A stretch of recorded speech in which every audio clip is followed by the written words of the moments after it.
Hello! Happy Monday! Ayan, Monday na naman. Happy Monday. Gawin nating happy the whole day ng Monday. At syempre, sama na natin yung the whole week. Ayan. Once again, bago tayo gumora, syempre hindi pwedeng mawala ang ating thought and word for today. Which is if you cannot beat them, join them. Yan, napakaganda ng mensahe na naaral natin ngayong umaga. If you cannot beat them, join them. Kung hindi mo sila kaya, samahan mo na lang. Baka may matutunan ka pa. 'Di ba? Malalim pero napakadaling unawain. Marami tayong mga kaugalian, mga attitude. Siyempre tao tao lang. Bawat tao may kaugalian, may attitude. Number 1 na yung inggit. Yan ang nagpapahirap sa tao. Nagpapasama sa tao. Inggit, insecurity. Yan. Yun bang hindi ka masaya pag masaya ang kapwa mo? Hindi ka masaya pag umaangat ang kapwa mo. Galit ka kapag mas magaling yung kapwa mo. Galit ka kapag pinupuri yung kapwa mo, ikaw hindi. Galit ka kapag umaasenso yung kapwa mo. Galit ka pagka yung kapwa mo maraming kasama, sinasamahan siya, ikaw hindi. Insecurity, inggit. Yan yung naghihiwalay sa ating mga tao. Yan yung nagpapasama sa ating mga tao. Alisin natin yan. Sabi nga, if you cannot beat them, join them. Alam mo ba na mas maganda na ikaw ang nakakapulot, ikaw ang nakakakuha ng kaalaman dahil nadadagdagan ka. Mas tumatalino ka at baka mahigitan mo pa siya o baka mahigitan mo pa sila. Samahan mo, pulutin mo yung maganda, iwanan mo yung pangit, alisin mo yung pangit. Yung maganda gawin mong aral at motivation sa sarili mo. Gawin mo silang tuntungan, gawin mo silang step sa pag-asenso mo, sa pag-angat mo. May mga tao na kahit magandang ginagawa ng kapwa, pilit na sisirain, gagawa ng paraan.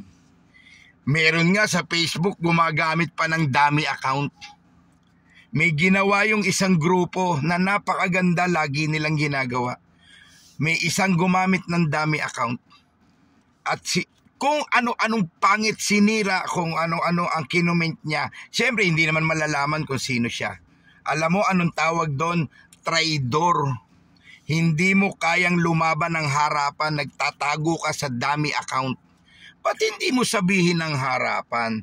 Ba't hindi ka mag-comment sa Facebook ng ipakilala mo sarili mo? Alam mo, pag may ginagawang maganda yung isang grupo o yung kapwa mo o kapatid mo, kaibigan mo, kumpare mo, etc., mas maganda tumulong ka. Ang tanong, ikaw ba may ginagawa? Ano bang naitulong mo? Ano bang nagawa mo? Puro ka lang naman komento. Yan. Kaya nga ang ating word for today, if you cannot beat them, join them. Baka may matutunan ka pa. Baka madagdagan ka. Baka may malaman ka na makakatulong sa sarili mo o sa pamilya mo. Sa pag-angat mo. Hindi yung nakikialam ka lagi ng buhay ng kapwa mo. Alisin mo yan. Pakialaman mo sarili mo. At huwag mong pakikialaman kung maganda naman ang ginagawa. Ngayon, kung hindi mo kaya, manahimik ka na lang. Ipagdasal mo pa. Gawin mo silang halimbawa. Sana Lord, ganun din ako. Sana Lord, magawa ko rin yung ginagawa nila. That's life. Gawin mo yan. At lagi mong isama si Lord.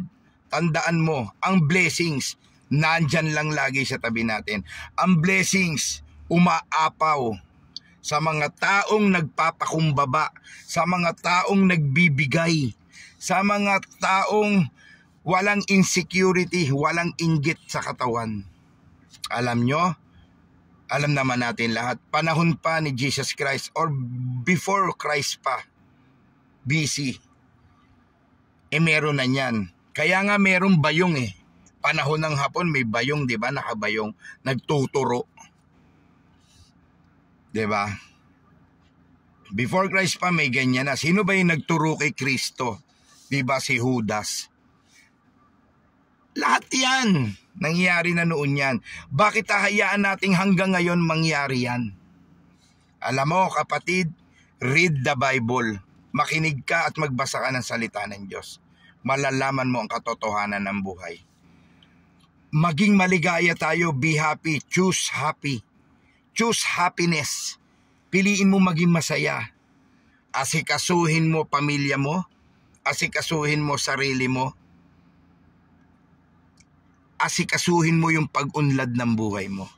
At ng espiritual mong buhay. Baka ang espiritual mo lulong na sa kasamaan. May pag-asa pa.